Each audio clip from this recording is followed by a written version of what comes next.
Bueno, ¿qué vamos a ver hoy?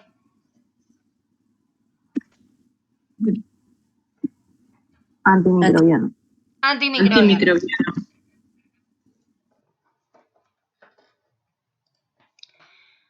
Como dice la palabra, anti, ¿qué quiere decir?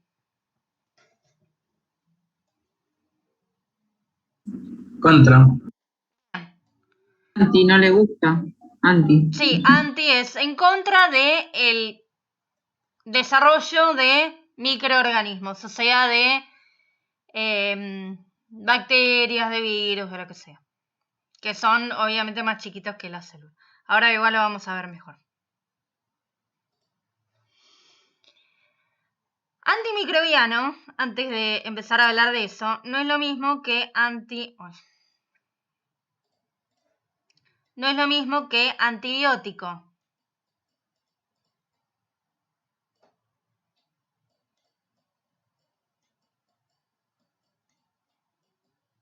Y no es lo mismo que quimioterápico.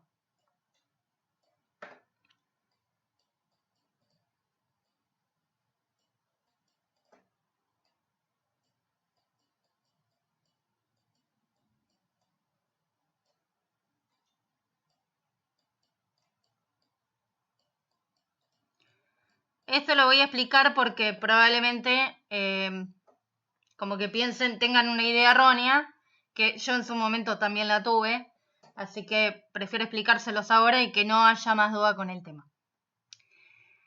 Cuando hablamos de antibiótico o quimioterápico, estamos básicamente hablando de lo mismo. Lo que estamos hablando es de algún fármaco que impide el crecimiento de células vivas. Lo único que diferencia un antibiótico de un quimioterápico es que el quimioterápico es de una fuente sintética, o sea que netamente se hizo en laboratorio. El antibiótico se extrae de una fuente natural y cumple esa función. Pero vendría a ser lo mismo, lo único que diferencia es de dónde se sacó el fármaco. Esa es la diferencia entre antibiótico y quimioterápico. Pero uno toma, por ejemplo, quimioterápico como sinónimo de antitumoral. O sea, como sinónimo de un fármaco para tratamiento para cáncer. Pero no. Como dije, impide el desarrollo de células. Pueden ser el desarrollo de bacterias, el quimioterápico. Lo mismo que antibiótico, uno lo toma como, para una infección bacteriana, pero puede ser un antibiótico para desarrollo de para impedir el desarrollo de células cancerosas. Por eso les digo, vendría a ser lo mismo, lo único que lo diferencia es la fuente. El antibiótico es de origen natural, el quimioterápico es de origen sintético. Eso se los aclaro porque es la duda que todo el mundo tiene. Como les dije, antimicrobianos pueden ser ambos, pueden ser quimioterápicos y antibióticos.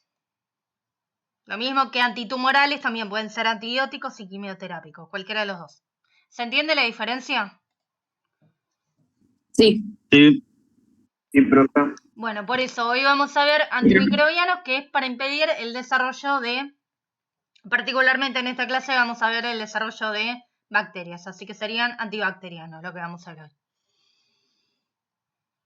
Bueno, eso lo quería dejar en claro porque sé que todo el mundo toma como, está con con un tratamiento, no sé, quimioterápico y se imagina que tiene un cáncer.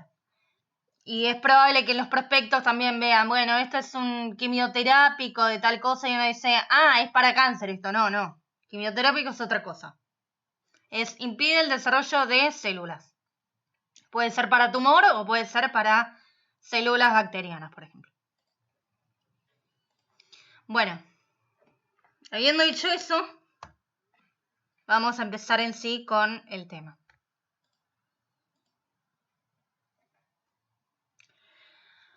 Bueno, supongo que esto lo vieron desde el colegio, los tipos de células que tenemos. Tenemos células eucariotas y tenemos células procariotas. ¿Alguno me sabe decir cuáles son las células eucariotas y cuáles las procariotas?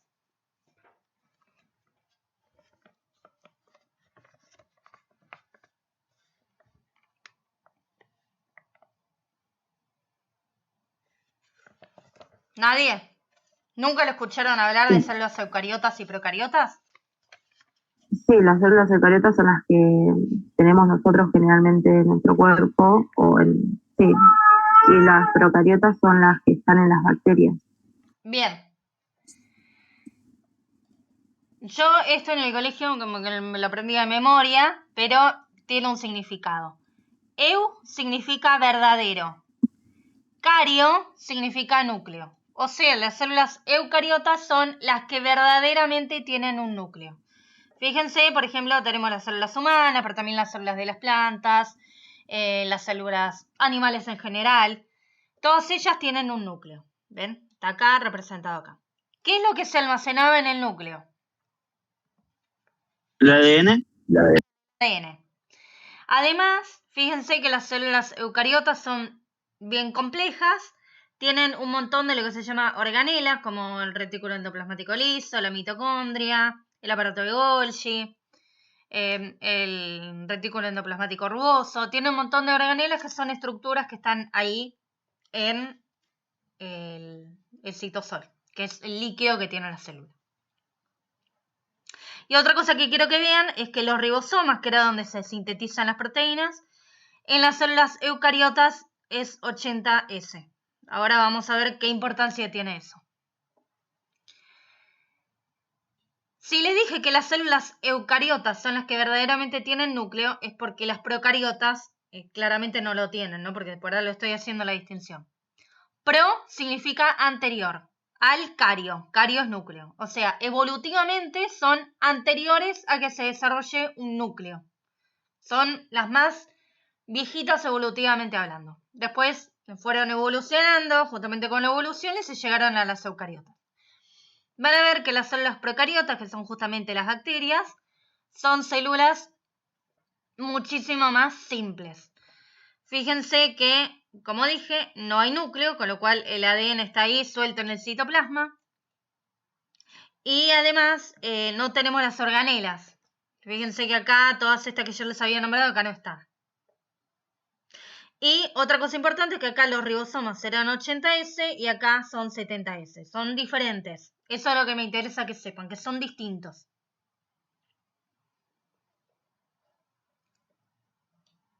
¿Hasta acá hay alguna duda? No, profe. No, profe. Otra cosa que les quería nombrar es que yo les había dicho hace unas clases, les había mostrado el esquema de la membrana plasmática y les había dicho que tenía colesterol. No les había dicho por qué, pero les había dicho que había colesterol ahí. Que dentro de unas clases íbamos a ver para qué servía el colesterol en la membrana plasmática. Bueno, acá vamos a ver, en esta clase ya llegó la clase en la cual vamos a ver para qué sirve el colesterol. El colesterol está en la membrana plasmática de las células eucariotas. ¿Para qué sirve? Básicamente es lo que le da rigidez a la célula. Imagínense que la célula tiene que ser una estructura rígida porque si no le entraría agua o le saldría agua y la célula o estallaría porque le entra mucha agua o se deshidrataría porque le saldría el agua. Entonces tiene que haber algo que sea rígido, que la contenga y mantenga la forma. Ese algo que está en la membrana plasmática es el colesterol.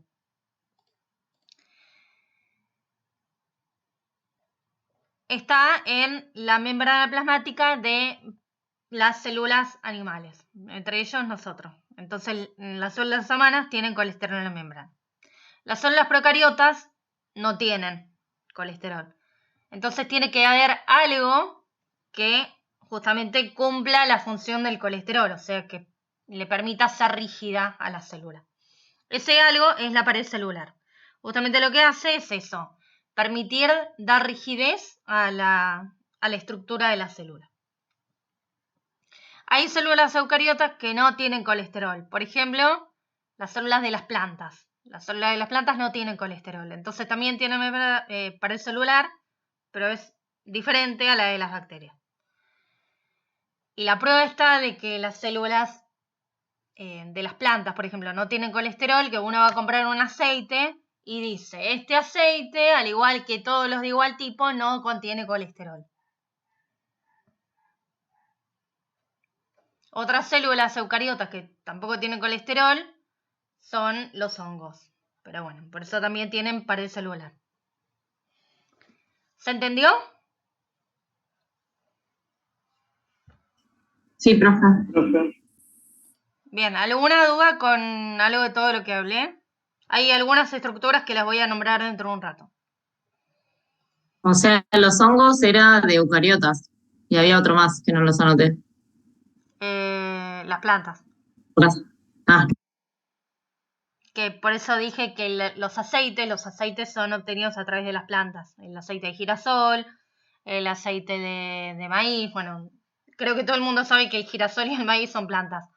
O el aceite de semilla de uva, bueno, todas esas son plantas. Entonces, se obtienen a través justamente de las plantas y no contienen colesterol. Entonces, esas eucariotas tienen que tener también pared celular, justamente para mantener la forma, pero es distinta a la de las bacterias. ¿Alguna duda? No, profe. Bueno. Esto es para que comparen los tamaños de las distintas estructuras. Esto es un glóbulo rojo, que es una célula humana. Fíjense lo grande que es, que fíjense que sigue. Es enorme.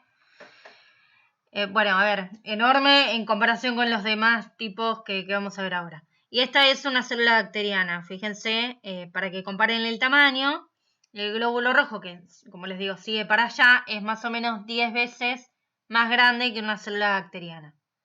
Eso se puede ver fácilmente en un microscopio, de esos que hay en todos los laboratorios, lo que se llama microscopio óptico. Uno lo ve y ve que la célula eucariota es 10 veces más grande. En cambio, los virus, por ejemplo, acá tenemos uno, fíjense el tamaño en comparación con la bacteria, es muchísimo más chiquitito. Mucho más chiquito, y eso tiene una importancia que les voy a contar en un rato.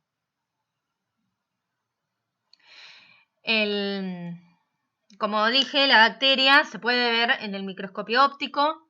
Los virus no se pueden ver en microscopio óptico. Hay que verlo en otro tipo de microscopio que se llama microscopio electrónico, que permite ver cosas más chiquititas aún. De hecho, hace unos años se había filtrado un audio cuando estaba todo el tema del COVID. Se había filtrado un audio que decía, nos estuvieron mintiendo. Ahora se sabe que en realidad el COVID no lo produjo un virus, lo produjo una bacteria y no sé qué. Y no tenía ni pie ni cabeza por ninguna parte todo esto, porque era cuestión de agarrar una muestra de un paciente y ponerle el microscopio. Si la ves es porque es una bacteria, si no ves el agente que lo causó la enfermedad es porque es un virus. Era muy simple y no tenía lógica por ningún lado ese audio. Pero bueno, para que vean este tipo de cosas.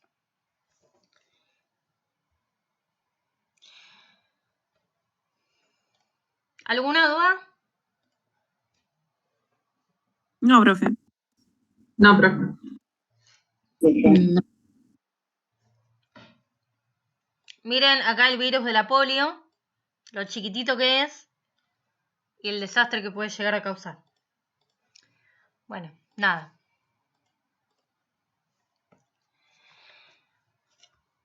Los virus son estructuras muy, muy, muy simples. Ya vimos cómo son las células eucariotas, las procariotas, y ahora vamos a ver cómo son los virus. Los virus son re sencillos. Es básicamente material genético que está adentro de una cápside, o sea, como si fuera una cápsula formada por proteínas.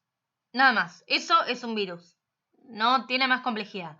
Esos son los virus desnudos. Hay otros que se llaman virus envueltos, que por fuera de eso que les estoy contando hay una capa como de una membrana plasmática.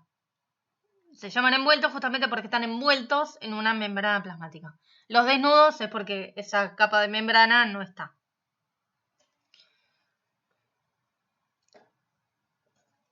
Son tan simples los virus que ni siquiera se los considera seres vivos.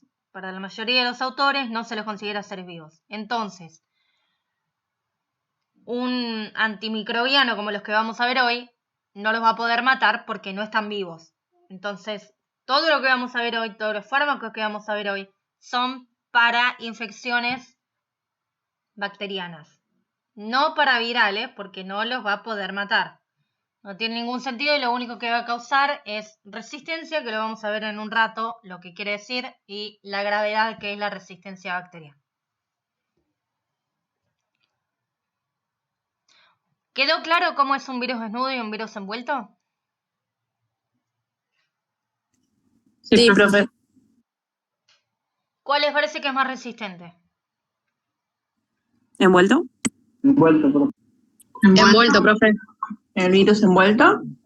A diferencia envuelto. de lo que te dice la propia lógica, el virus más resistente es el virus desnudo. ¿Por qué? Porque es tan simple como eliminar esta capa de membrana y chau virus. Y eso es lo que pasa, por ejemplo, el SARS-CoV-2, ¿qué es lo que causa el SARS-CoV-2?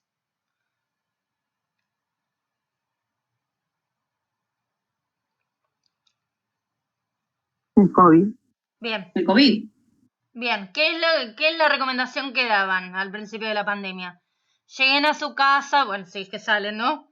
Y lávense las manos. Bueno, ¿por qué? Ya que en la ropa, todo. No, bueno, pero ¿cuál era la recomendación? Lávense las manos. Si vos te lavabas las manos, por ejemplo, si tenías el virus en la mano, te lavabas las manos, el jabón lo que hacía era eliminar esta membrana y con eso desaparecía el virus.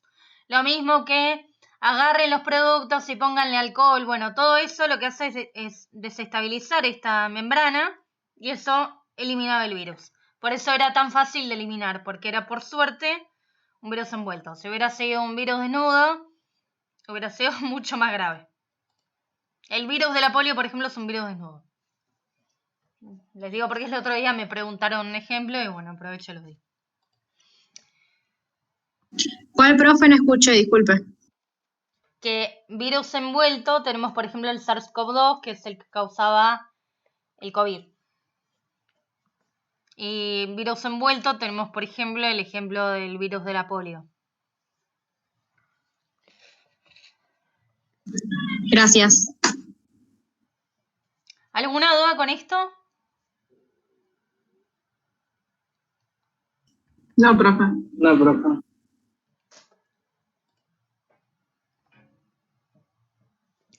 Bueno, ¿qué tipos de antimicrobianos tenemos? Acá tenemos todas las formas que se puede clasificar un antimicrobiano. Lo que me interesa que veamos, porque después vamos a ir viendo cada grupo en particular. Lo que me interesa especificar ahora es estas dos: bactericida y bacteriostático. Esperen que lo anoto.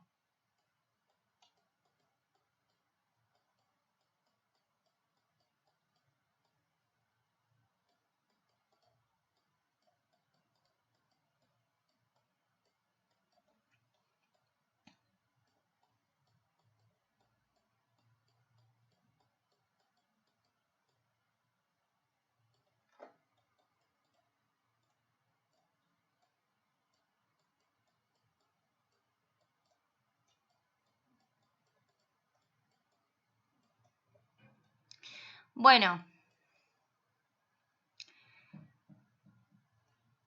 ¿qué significa la terminación SIDA? SIDA con C, no SIDA con S de la enfermedad del SIDA. SIDA con C, ¿qué significa? Como que radica, que mata. Eso, que mata, no sé qué querés decir con que radica, pero sí, que mata. Ah, erradicar, sí. Sí, que mata, eso es lo que significa. Es una terminación que todo el mundo conoce. Si yo les digo insecticida, ¿qué es lo que mata? Insectos. Los bichos. Bien. Insecto. Plaguicida.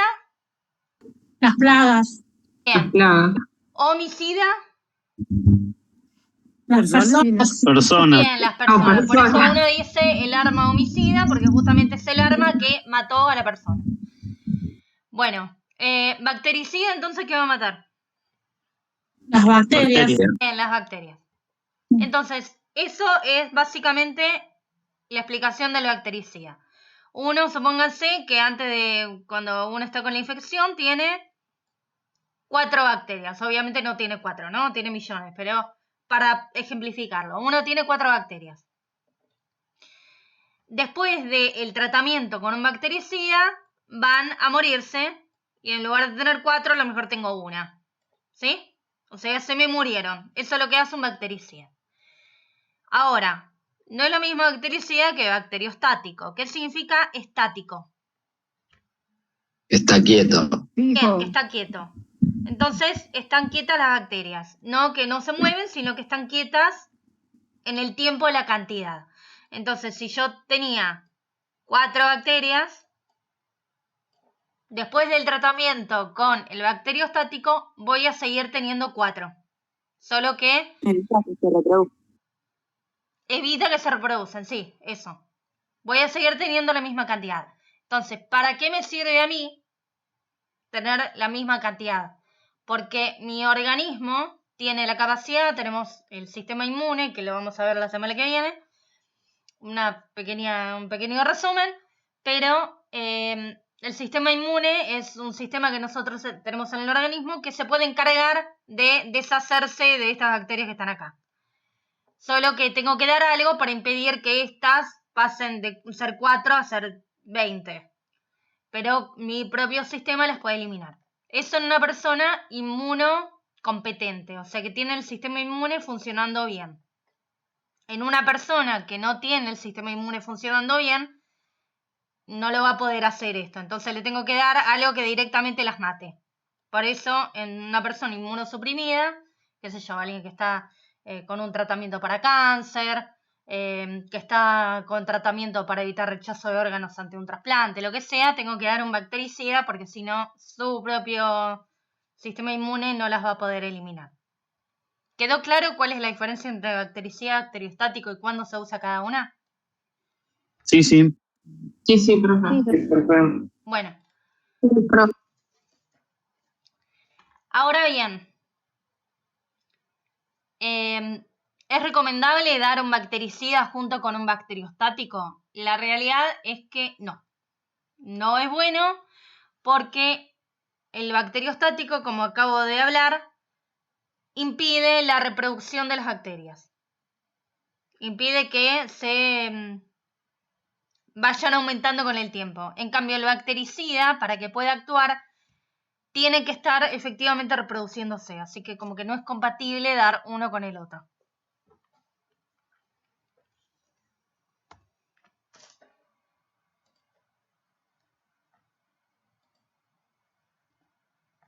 Ahora bien, sí, está bueno a lo mejor dar 2 bactericidas juntos.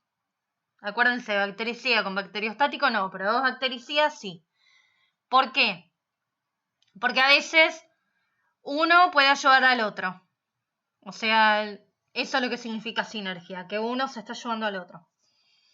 Después, por otro lado, si uno actúa en, no sé, inhibiendo la síntesis de pared celular, que lo vamos a ver en un rato, y otro inhibiendo la síntesis de proteínas, bueno, lo estoy atacando a las bacterias por 2 formas y entonces es más probable que se mueran.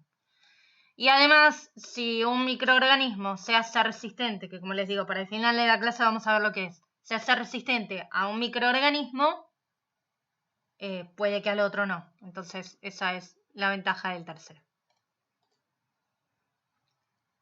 ¿Dudas con esto?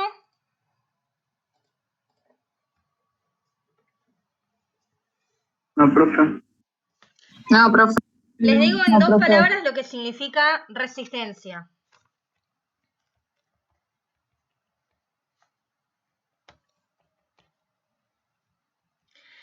Si un fármaco, esperen que estaba anotando algo. Si un fármaco responde a un microorganismo. Al revés. Si un microorganismo responde a un antimicrobiano, o sea, se muere o impide que efectivamente se reproduzca, se dice que ese microorganismo es sensible al antibiótico. O sea, que realmente responde. Ahora bien, si no le hace nada, se dice que es resistente. Que después, como digo, vamos a ver cuál es la importancia de la resistencia antibacteriana. ¿Quedó claro lo que es que algo sea resistente o sensible? Sí, Profe, profe. ¿puedes repetir? Sí, profe. Sí, yo estoy dando un antimicrobiano para impedir o que la bacteria esa en particular se reproduzca, como en el caso de un bacteriostático, o para que la mate y efectivamente la bacteria no se reproduce o la mata, es porque la bacteria esa es sensible al antibiótico. Por otro lado, si el antimicrobiano ese no le hace nada a esa bacteria, es porque se dice que esa bacteria es resistente al antibiótico, porque resiste la acción del antibiótico ese que estoy dando. Antibiótico o quimioterápico, depende de lo que sea. ¿Está? Perfecto, gracias. ¿Hasta acá van bien? Sí, sí. Sí, profe. Sí, profe. Bueno, ahora vamos a empezar entonces viendo cada uno de los grupitos. Empecemos con el principio, que son inhibidores de la síntesis de la pared bacteriana. Dentro de este grupo tenemos los beta-lactámicos y los glicopéptidos.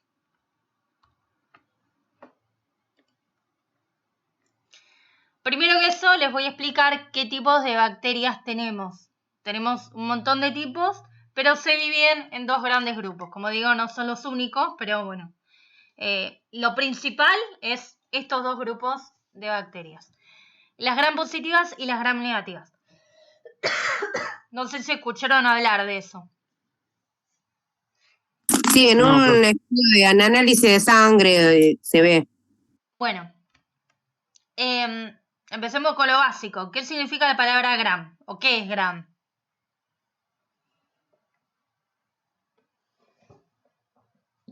¿No es un tipo de tinte?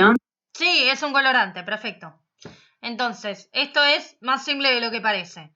Si son gram positivas es porque absorbe el colorante, si son gram negativas es porque esas bacterias no absorben el colorante. Básicamente es eso. Ahora bien, ¿qué es lo que se tiñe particularmente? Se tiñe una estructura de la pared celular que se llama peptidoglicano. Entonces, como ven, en las gram positivas, la parte del peptidoglicano, que es esto que está acá representado en verde, es una gran cantidad de la pared. Entonces se puede teñir. Y se tiñe y se ven de color violeta. Ahora bien, las gram negativas, la parte del peptidoglicano es solamente un 10%, a diferencia de este que era un 90%. Entonces, al ser tan poca cantidad de peptidoglicano, no se pueden teñir con el gram. Entonces hay que usar otro colorante y ese otro colorante se las tiñe de rosa. ¿Está claro? Sí, profe. Bien. Otra diferencia que hay es que en las gram negativas, la pared celular, como les digo, tiene un 10% de peptidoglicano, pero además tiene como otra membrana por fuera, que se llama membrana externa, porque está justamente por fuera de la bacteria. Entonces es como si fuera un sanguchito. Tenemos la membrana plasmática, después tenemos la pared celular y por fuera, también formando parte de la pared celular, tenemos otra membrana plasmática sería, que se llama membrana externa. Como les digo, la membrana externa también forma parte de la pared celular, pero para que quede como esquematizado. Sería como un sanguchito en la cual los panes son las membranas plasmáticas, digamos. Bueno, para que una sustancia atravesara la membrana plasmática, o en este caso membrana externa, porque básicamente está compuesta de la misma manera. Si yo quería que atravesara por acá, ¿cómo tenía que ser? ¿Hidrofílica o Hidrofóbica. Hidrofóbica. Hidrofóbica y chiquita también, chica. Hidrofóbica. Ahora bien, tenemos también unos canales que se llaman porinas, que para que la sustancia pueda atravesar por acá, por el medio del canal, tenía que ser hidrofílica. Así que esto van a ver la importancia que tiene ahora en un rato. ¿Alguna duda con toda esta diapo de acá? No, profe. Bueno, si ustedes ven acá, fíjense, el peptidoglicano es como una red que se forma, ¿ven? Están todos enganchados. Es un verde, pero acá también se lo ve, está enganchadito. Es una red. ¿Cómo se forma esa red? ¿O cómo está formada la red esa, el peptidoglicano? Fíjense que es una cadena de azúcares, azúcar 1, azúcar 2, azúcar 1, azúcar 2. Acá es azúcar 1, me confundí. Pero bueno, fíjense que son como un tren de azúcares, y de uno de los azúcares sale una cadena de aminoácidos. Después tenemos la otra de las fibras, que son también un tren de azúcar, y sale una cadena de aminoácidos. Y se unen los aminoácidos entre sí. De esa forma van formando la red.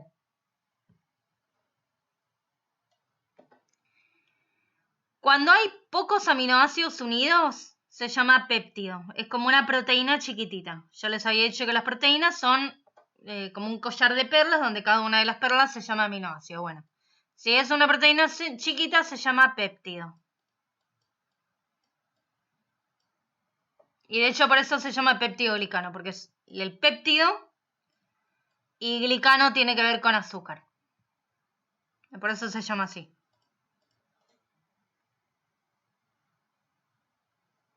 ¿Estamos?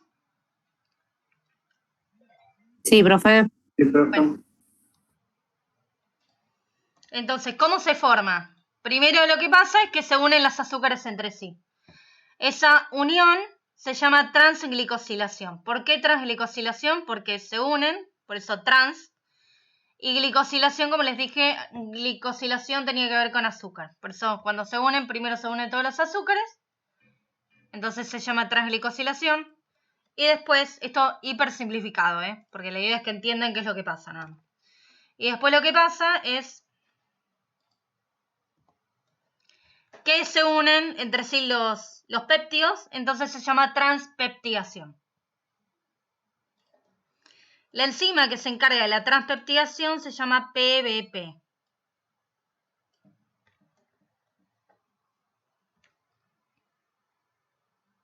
Entonces acuérdense, ¿cómo es un peptidoglicano? Son azúcares unidos, de uno de los azúcares salen un pequeño péptido que se une a otro de los péptidos de otra de las cadenas. Y tienen dos procesos. Cuando se unen los azúcares se llama transglicosilación, y después se unen los péptidos se llama transpeptidación. Y la enzima que produce la transpeptidación se llama PBP. ¿Alguna duda? Sí, profe. Hay un azúcar tipo 1 y tipo 2. Sí. ¿Se unen las mismas azúcares de las tipo 2? ¿No pueden unirse una tipo 1 y una tipo 2? No, porque se van sumando tipo 1 y tipo 2. Tipo 1, tipo 2, tipo 1, tipo 2. Y así. abajo también es tipo 2, se une con las tipo 2 también. Abajo, cuando se junta abajo. También es tipo 2 el azúcar de abajo. Sí, Por eso a ver, es el mismo. eso particularmente no me interesa. Lo que me interesa es que se unen primero los azúcares, y de los azúcares salen péptidos, y después se entrecruzan los péptidos. Nada más. Quédate con eso, y que cuando se unen los azúcares se llama transglicosilación. Cuando se unen los péptidos se llama transpeptidación. Y la transpeptidación está formada está catalizada por unas enzimas que se llaman PBP. Nada Listo, más. gracias. Listo. Quédate con eso y listo. Porque esto es un proceso larguísimo y súper complejo. De hecho, acá lo simplifiqué, y si ustedes lo buscan no es exactamente así, pero si no, iban a quedar con la cabeza hecho un bombo. La idea es que entiendan más o menos lo que pasa. Punto. ¿Alguna duda? No, profe. No, profe. Ahora bien, tema de toxicidad selectiva. Fíjense lo que dice acá. Es la capacidad de ser tóxico para un tipo de organismo y no para otro. O sea, que ataque a las bacterias y tratar de que básicamente no me ataque a mí, ¿no? Porque yo quiero dar algo que impida el desarrollo o que genere la muerte de la bacteria, pero no quiero que ataque mis células. Entonces, eso es lo que es toxicidad selectiva. Ahora bien, ¿por qué se imaginan que la pared celular es un buen blanco para un antibiótico?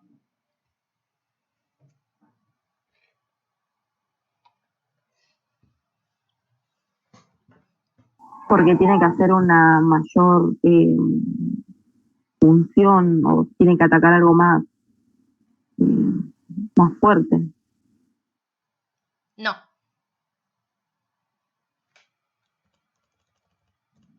Si eliminás la pared celular, se elimina lo que sería la bacteria. Claro, pero ¿por qué no? ¿Por qué tiene toxicidad selectiva eso?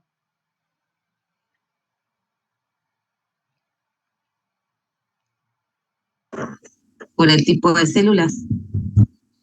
A ver. Porque elige con qué célula. Que una tiene núcleo y por otra no. No, el núcleo no tiene nada que ver. Estamos hablando de la pared celular. Por la membrana.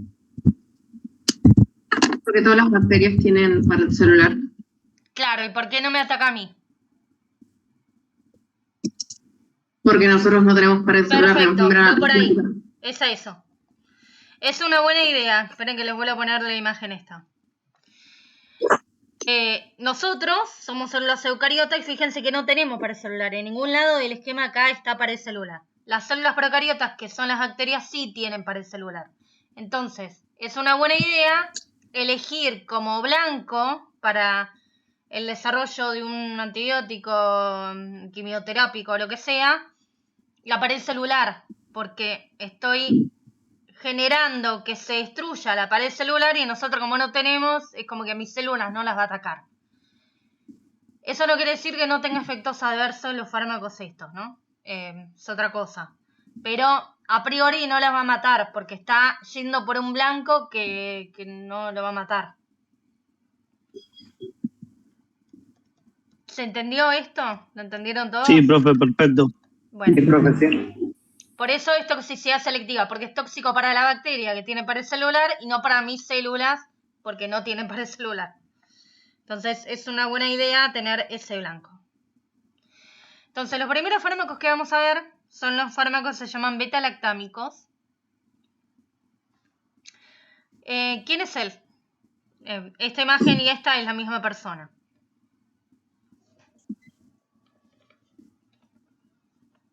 Ay, no sé, profe. ¿Nadie lo conoce?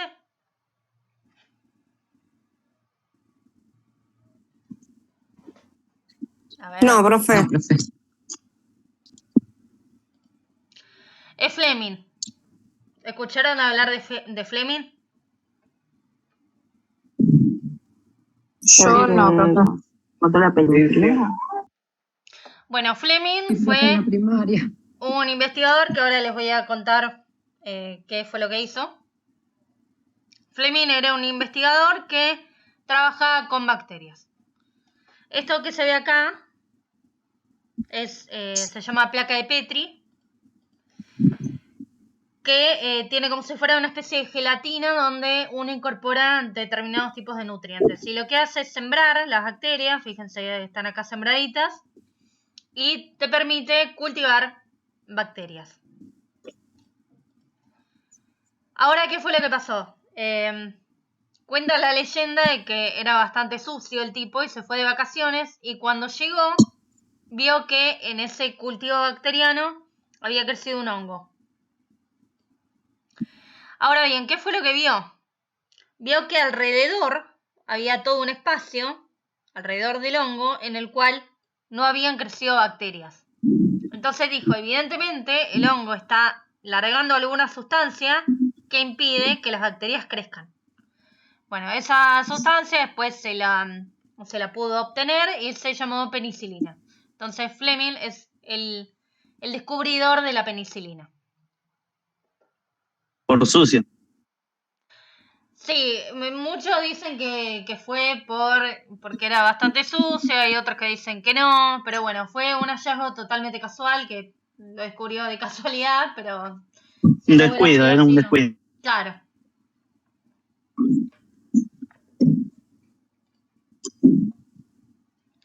Bueno, todo este tipo de fármacos que estamos viendo se llaman betalactámicos, que vamos a ver ahora, lo que estamos viendo, se llaman betalactámicos, entre ellos está justamente el que les acabo de nombrar, la penicilina. No es el único, tenemos otros, pero vayamos a lo básico. Se llaman betalactámicos. ¿Qué quiere decir betalactámico? Es este anillo que está acá. Esto es un anillo betalactámico. Ahora bien, todos estos se llaman betalactámicos porque todos tienen este anillo. ¿Ven? Está acá, está acá, está acá, está acá, está acá. Como todos tienen este anillo, todos ellos son betalactámicos. Claro, empiezan todos iguales. No, iguales no. Fíjate que tienen una diferencia, pero tienen ese anillo betalactámico. Por eso están todos en Cambia la estructura, digamos. Claro. Tienen una estructura parecida y actúan básicamente por el mismo mecanismo de acción. Tenemos, por ejemplo, las penicilinas, que para identificar cuáles son penicilinas terminan en silina. Por ejemplo, penicilina, amoxicilina. Después tenemos las cefalosporinas, que empiezan en cef, como cefalexina o ceftriaxona. Después tenemos los carbapenemes, que terminan en penem, como imipenem, meropenem. Los monobactámicos, que creo que no tienen ninguna palabra, ninguna terminación o comienzo raro. Tenemos el astrionam, por ejemplo. Y después tenemos los inhibidores de beta-lactamasas, que no son antibióticos. Después vamos a ver qué son, los voy a explicar dentro de un rato. Que tenemos, por ejemplo, el ácido clavulánico o el sulbactam. ¿Quedó claro esto? Sí, profe. Sí, profe. Profe. Bueno.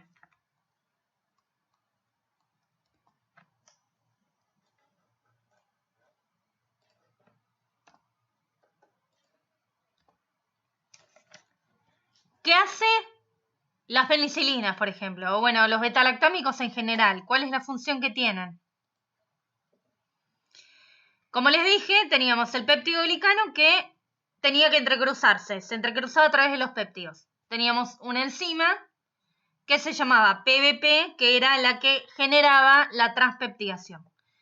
¿Qué hace el beta-lactámico? Se une a la PBP, el beta-lactámico que está representado como una estrella, se une a la PBP e impide la transpeptidación. Entonces, no se puede formar la red de peptidoglicano y hay una enzima de la bacteria que sensa que no se está formando todo como corresponde y dice, bueno, matemos a la bacteria.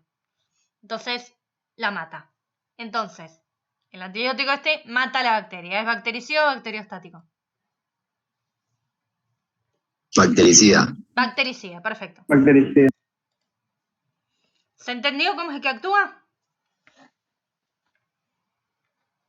Más o menos, profe. Bueno, a ver. Si lo quiere repetir.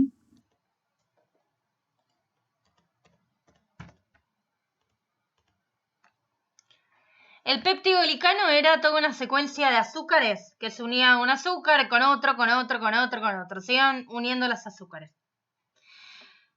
A su vez, a partir de los azúcares se formaban, no se formaban. Sí, había toda una cadena de aminoácidos que se llamaban péptidos. Entonces, como ves acá, el peptidoglicano, que acá está en verde, forma todo como una red. Entonces, lo primero que hace es unirse los azúcares entre sí, eso se llama transglicosilación, y después se unen entre sí los péptidos para formar la red, un entrecruzamiento entre fibras. Esa unión entre los distintos péptidos se llama transpeptidación y estaba catalizado por una enzima que se llama PBP. ¿Hasta acá vas bien?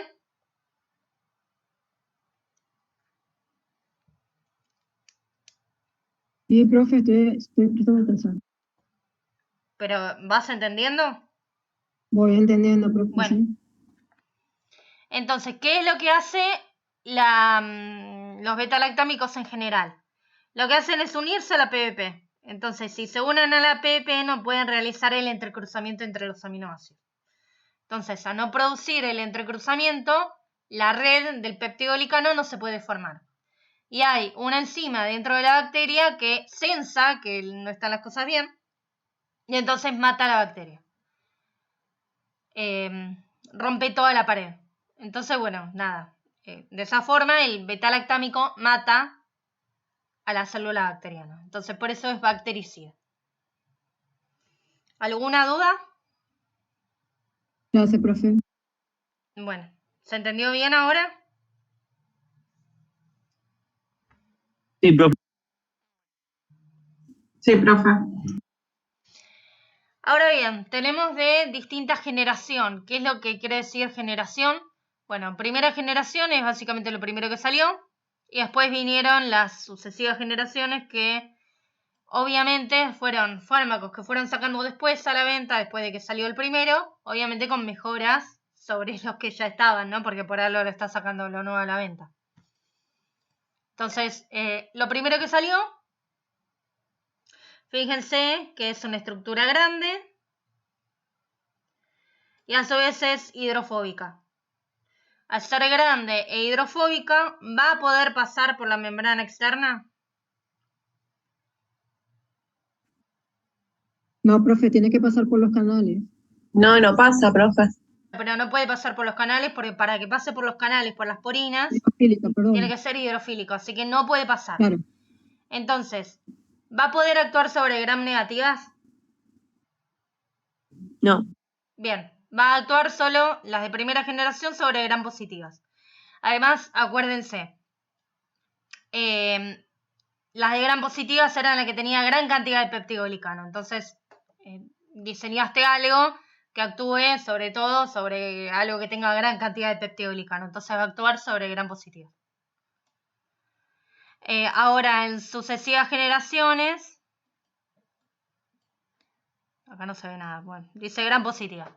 En sucesivas generaciones se mejoró eso y le hicieron más hidrofílicas a las moléculas como la ampicilina y la amoxicilina y sirve para gram positivas y gram negativas.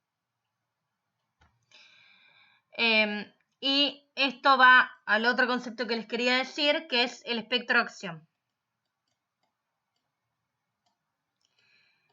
El espectro de acción es sobre qué grupos de bacterias va a poder actuar. Si es un espectro de acción reducido, es porque únicamente va a poder actuar sobre pocos grupos de bacterias. Entonces, por ejemplo, tenemos que solamente va a poder actuar sobre gram positivas o solo sobre gram negativas. Ahora si tenemos un amplio espectro, es porque va a poder actuar sobre gran cantidad de bacterias, o sea, sobre gram positivas, gram negativas, va a poder actuar sobre mucha cantidad de bacterias. Entonces, las de primera generación, que eran solo sobre gram positivas, ¿es de espectro reducido o de amplio espectro? Reducido. Reducido. Reducido. Y después las demás, que sí podían actuar sobre gram positivas y gram negativas, ¿es de amplio espectro o de espectro reducido? No son de amplio espectro, profe. Sí, son de amplio espectro, muy bien. ¿Se entendió todo esto? Sí, profe.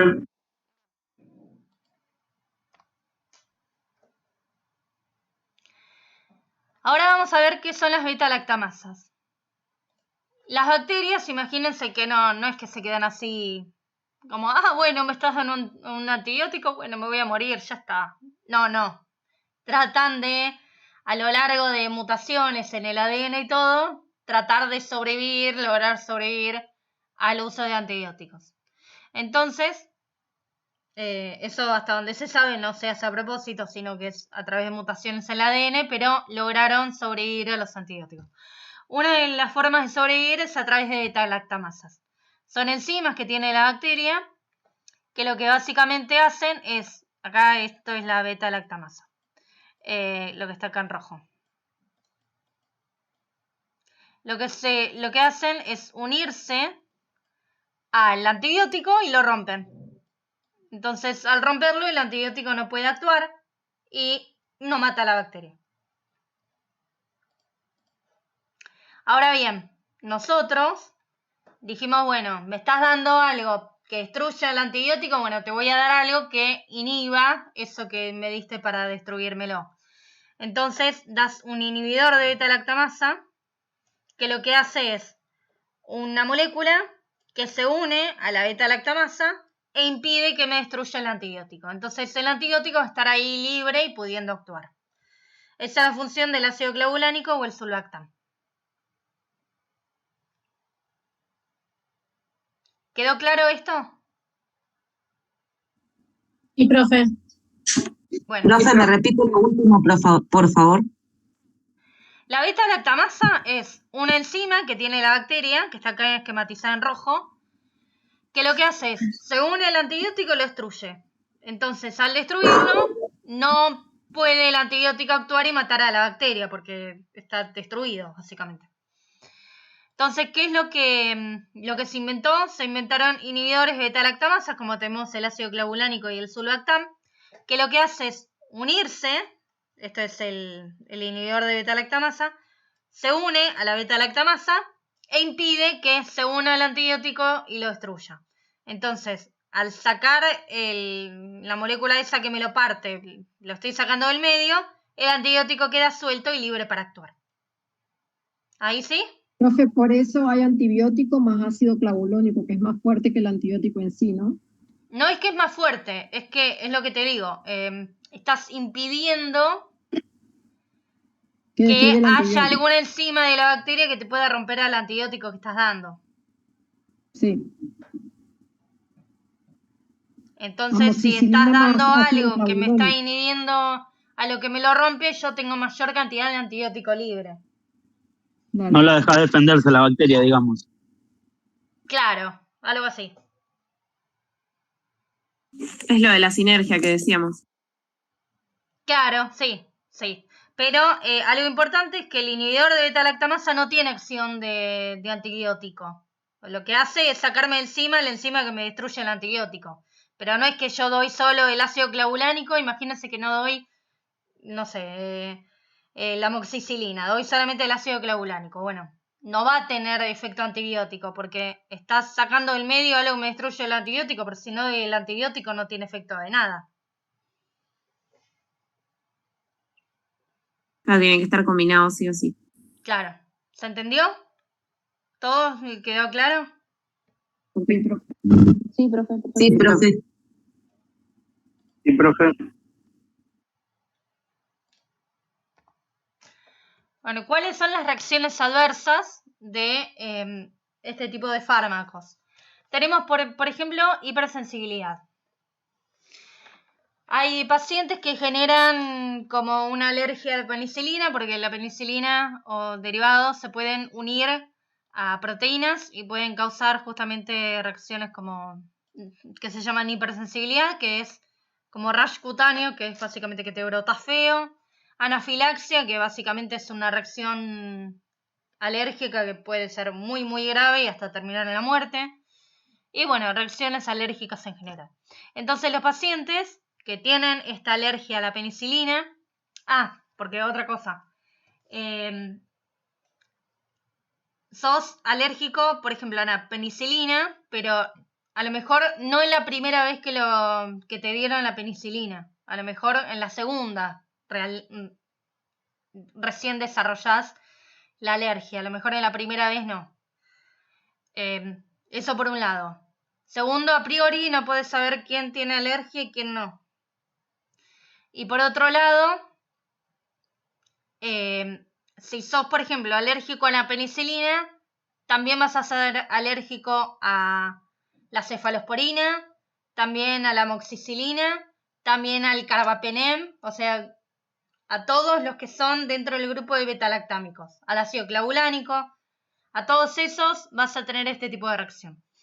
Entonces, este tipo de personas llevan a un collarcito o algo que los identifique como que son alérgicos a la penicilina, porque no sé, imagínate que estoy en el auto, soy alérgica a la penicilina, tengo un accidente de auto y quedé en coma. Y me dicen, ay, bueno, le vamos a dar un antibiótico para impedir, quedó toda destrozada para impedir que, no sé, tenga una infección. Bueno, no me pueden dar esto. Entonces, si ven que tengo un collarcito, que soy alérgica a eso, bueno, no le damos este tipo de fármaco. Entonces, por eso... Profe, Sí. ¿superar esa alergia o No escuché si nada.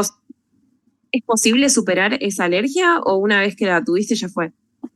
A ver, todas las alergias podés tener en algún momento de tu vida y después no, pero no te vas a arriesgar a dar esto si puedes hasta terminar muerta.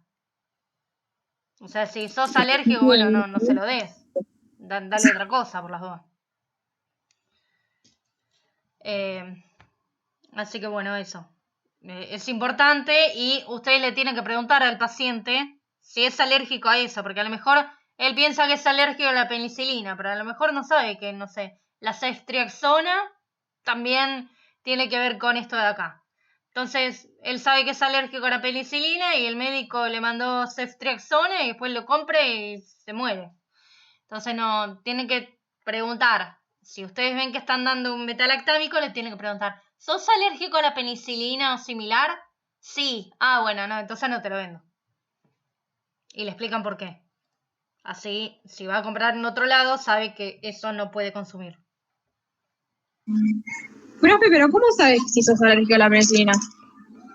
No, hay gente que lo sabe porque en algún momento tuvo algún tipo de... tuvo que ser administrado algún tipo de este fármaco y bueno, se descubrió que era alérgico a eso. Profe, a mí me tuvieron que aplicar penicilina y antes me hicieron una prueba de reacción alérgica y me la inyectaron en el brazo para ver cómo reaccionaba. Eso también puede ser. Sí. Eso también se puede. A mí me pasó por una muela. ¿Qué cosa? ¿Sos alérgica?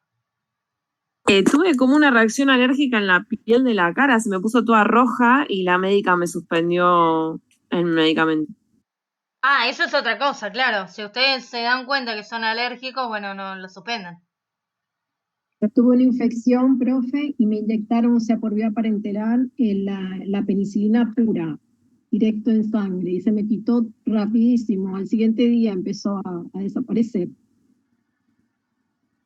Hace 1000, ¿no? A los 20 me pasó eso.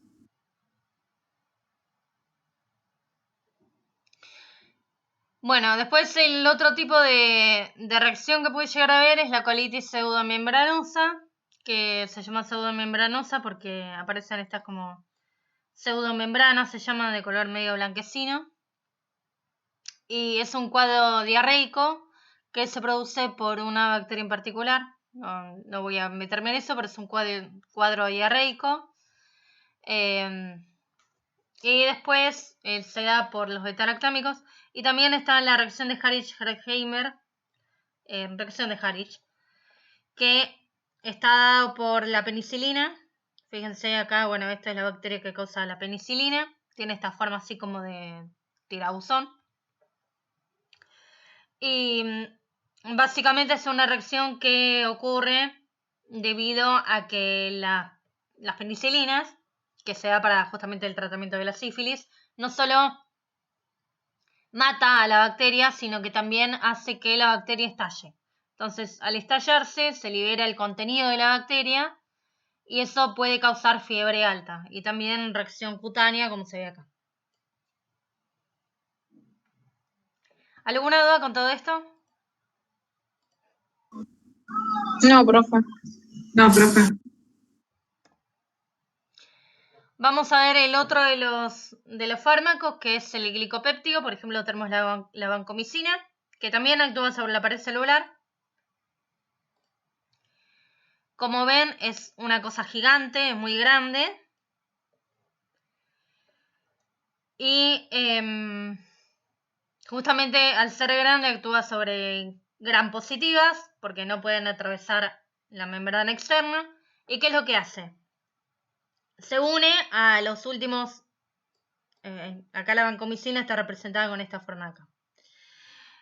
Lo que hace es unirse a los últimos 2 aminoácidos que son de ala, y al unirse impide que se pueda dar la transglicosilación, o sea que se puedan unir los azúcares entre sí. Porque al ser tan grande no permite que entre la otra parte de la molécula, digamos. Se usa únicamente a nivel hospitalario porque es nefrotóxico, o sea, causa toxicidad en el riñón. ¿Alguna duda? No, profe. Acuérdense, No, profe. acuérdense que los anteriores que vimos impedían la transpeptidación, la transglicosilación. O sea, los dos actúan sobre la pared, pero en forma distinta.